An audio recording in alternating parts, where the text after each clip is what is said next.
Welcome to another edition of 42 Straight Years In. On my crackhead update, in one of my other videos, I discussed this lady that's an albino that lives here in this complex that I live in. She does car dates, and I just got through talking to her, and she hugged me out there in the parking lot. Man, this lady, she said, last night I gave this guy a date in his truck. She said, you know, that guy just gave me $1.64. She said, I should have known something was right because he was too eager. I asked him, where's the rest of my money? He said he got to go to the bank. He know he didn't have no money. I said, yeah, for $1.64, you can't even get nothing at Walmart. I said, they got very few items at Walmart on sale for $1.64. She said, I know it, baby. I need my money. So I should have known something wrong, and she hugged me. She wouldn't let go. She said, oh, Lord. Now she went to talking to me. So I was playing. She got some real pretty blonde hair. Her hair is pretty in a summer gun. You'll think it's a weave, but that's her real hair. And I told her, I said, hey, you got to make sure you get your money first. I said, when you jumping in and doing these car dates, get your money first, and then you take care of your business. She said, that sounds like a plan to me.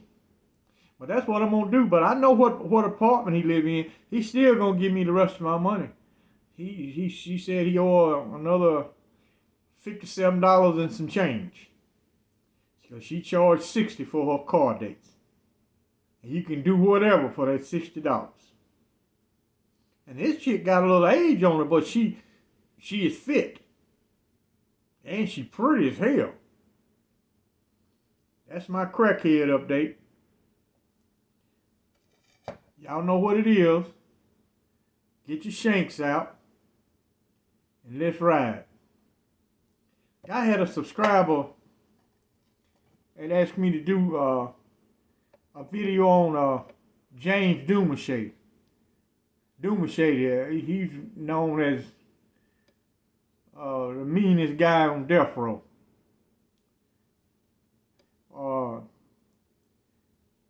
An inmate known as the meanest man on death row. He was executed September the 1st by lethal injection for murdering two men in a 1976 holdup at a pizza restaurant. James Demouchette, 37, went to his death after the U.S. Supreme Court refused twice on Monday to halt the execution. He had no final statement and virtually no reaction to the drugs passing into his muscular tattooed arms.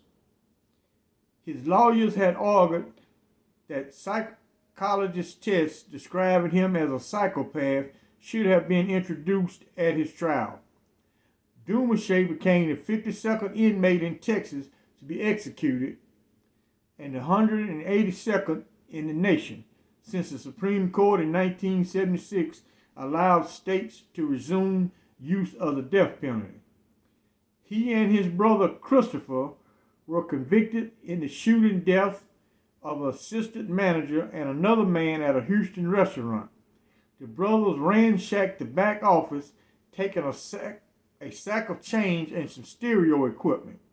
A third man, restaurant manager Golf Hambrick, was shot in the head and slumped over a table pretending to be dead.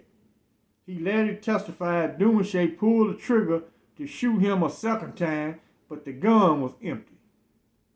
Christopher Demouchette was sentenced to life in prison. James Demouchette had served time for slaying as a juvenile and said he got his kicks as a youngster by strangling cats and dogs. Was known by fellow inmates as the meanest man on death row, where he had been since 1977. He was convicted of murdering fellow death row inmate in 1983 and was sentenced to 15 years. The man, a jailhouse lawyer, was stabbed 27 times. I elaborate on that stabbing.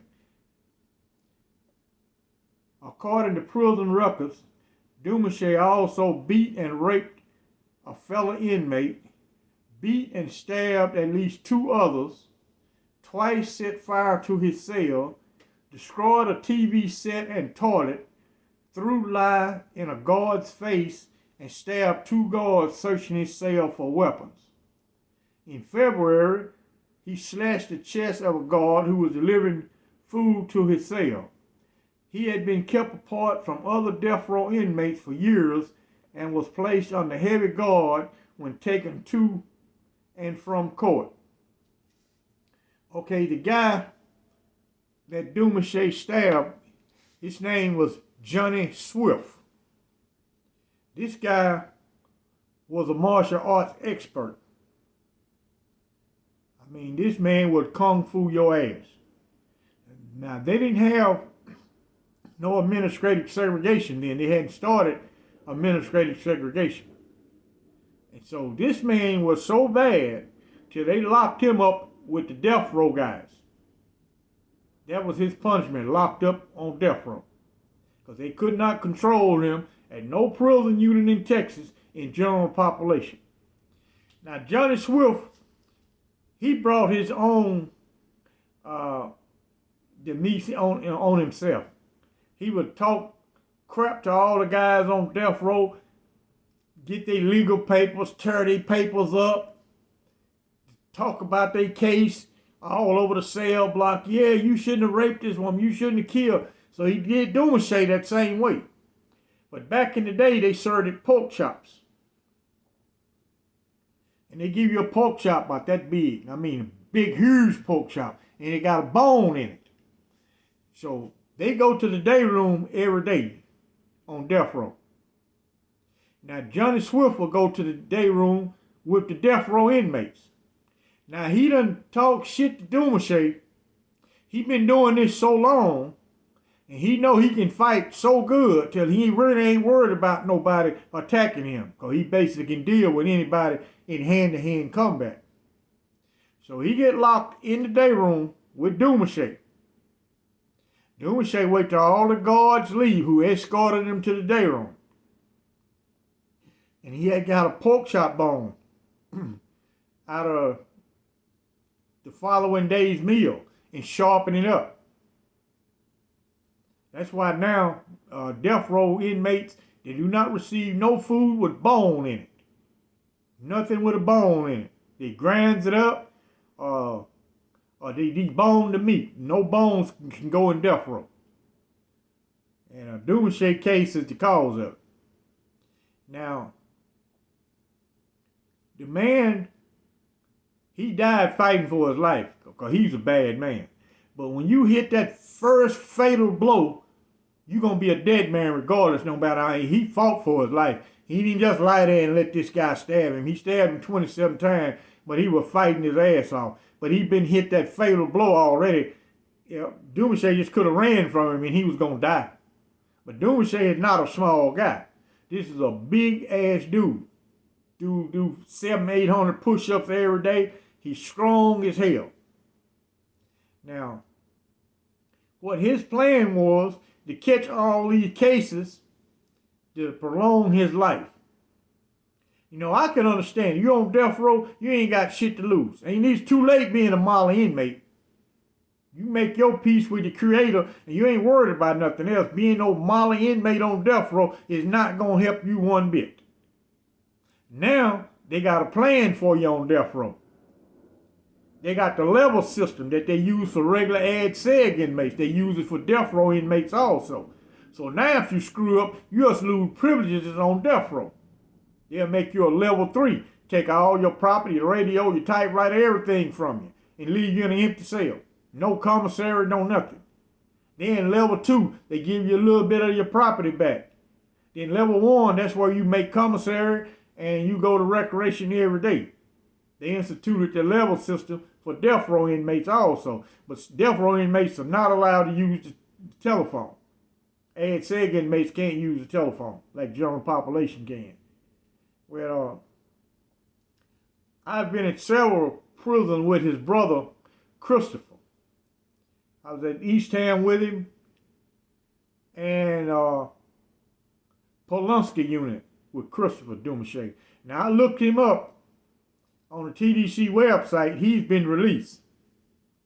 So he's been granted parole. They don't give no other information on what city he's released to. None of the information is made available. I could find out that, but it's not important. So he eventually got released. Now his brother, well, Christopher is, he's close to his brother. He's a big dude, and he throw his weight around on a lot of people. I've seen him straight up just rob people just as easy. Stand at the commissary line, they get their sack, he rob them by himself. He ain't no gang member. He do all this shit by himself. He's not a gang member. I watched him at Polunsky, just stand there by the commissary. Guy got his sack. He walk up to him and said, "Hey, what you gonna do for that sack?" Dude just drop it down and leave it on the sidewalk and walk away. He pick it up and walk off with it. He's a big guy. He's big.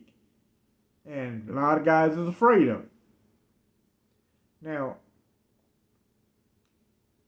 you got the death penalty. Like I said earlier, I don't see no reason why you gonna go along with the program. Hell, I don't even see why you gonna go along with the program. You got life. I never could understand it. Guys used to tell me I was crazy because I stayed in so much shit. I be saying, man, I'm not taking none of this bullshit, and I got no life sentence. I didn't ever look at it as is making parole. I said, well, make parole, I'll just make it. If I don't, I don't. I ain't even worried about it. But a lot of guys used to tell me, hey, that's why you don't make parole, because you stay in so much trouble. No, it was the nature and seriousness of offense. It had nothing to do with what I did in a prison. That didn't have nothing to do with it whatsoever. Now, in order to see a parole officer in Texas, you got to have a clean conduct record. And a certain status you got to be, or you don't even get to interview him. So if I interviewed the man, that means I was good to go. If they didn't release me, I was looking at what the reason they always give. Nature and seriousness of offense. I remember one parole denial I got, it said prison disciplinary. I don't remember nothing but one that said that. All the rest of them is nature and seriousness of offense. So why in the hell I'm going to be sitting here and be a molly inmate and let some other inmate screw over me, and I just sit there and accept it, talking about I don't want to get in no trouble. It's a little bit too late for that. You're in trouble. It's too late. I looked at it like this. Go for the gusto. Do anything you want to do. If you can handle the consequences, do it. Don't even worry about it. I used to see guys, man, get ran over. He got 99 years. I'd be looking at it and said, man, come on, man. How you let this man do you like that? You got 99 years. You worrying about punishment. You was worrying so much about punishment, you should have committed no crime. Nobody made you commit no crime. You did that voluntarily thinking you was slick and you going to beat the system. You got caught up. I always wanted to do good. I just got caught up. And my time went by a lot faster by not backing down. Time went by fast to me like that. So even in later years, I learned how to think my way through majority of the situation and just live on my past record. I ain't got to do all this dumb shit. Just live on the past. If you made a lot of moves, people gonna know about you inside of a penal institution. These moves ain't made in silence. It's gonna be some guy that served time with you, and he gonna talk about your track record in prison. You ain't gotta say nothing. They're gonna say it for you. All you gotta do is be able to step up to the plate. Now I can understand Demouchette. He ain't have no outside help, and he know he committed a violent crime. He said, well, I'm going to prolong my life as long as I possibly can. And that's why he would catch all the cases trying to prolong the death penalty. But they got slick. They isolated him, put him at the end of the cell block and skipped the cell in between him, where there's no other inmate next to him. And they would bring him his food. They had got a long pole they used at the old prison to open the windows with. It's a steel pole. They'd put the food on the floor and slide it over there to him. That way none of the guards or the inmates would get stabbed. They put a pitcher of tea down and slide that over to him. So when he finished, he set it out there, then they pull it back. That's how they start treatment. It got so bad to shower, they would clear everybody out, lock all the doors, and open his door and let him go shower. No other guard, no inmate, nobody nowhere around. They all go on the other side of the bars and look at him and observe him from the other side. After he showered, he go back to his cell, then they would lock the door. That's how he showered. Now, he didn't have no education and all that shit. He didn't have none of that.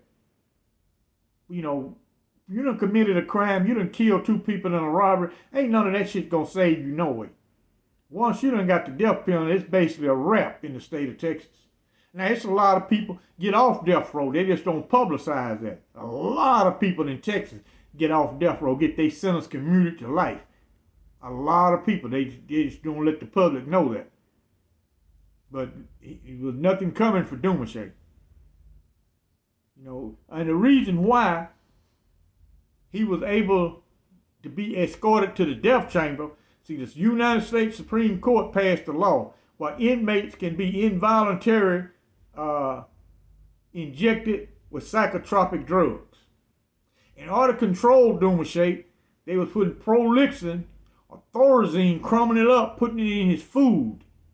And he would eat it and wouldn't even know. That's why he was so docile when they led him to the death chamber. Wouldn't this guy, man, they'd have had to put 3 or 4 SWAT teams to get this man strapped down to that gurney. That's why they controlling him. They couldn't do nothing with the man. No punishment ain't gonna work on him. So they used the psychotropic drugs. And they broke him down to the lowest term. That's why he just laid there. He didn't struggle. He didn't make no last statement. He couldn't. He's full of psychotropic drugs. He Hylandol or Thorazine, or they got all type of little psychotropic drugs they inject inmates with. And they know he wasn't going to voluntarily take these drugs. So they put it in his food. You got to eat.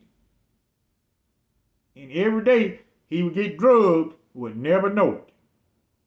That's why he went to the gurney without no fighting, and he didn't give no last statement. Well, anyway, y'all follow me over on Patreon. The link is in the description. Y'all smash that like button up. Don't cost you nothing. I need my likes. Y'all like and subscribe, and I thank you for watching.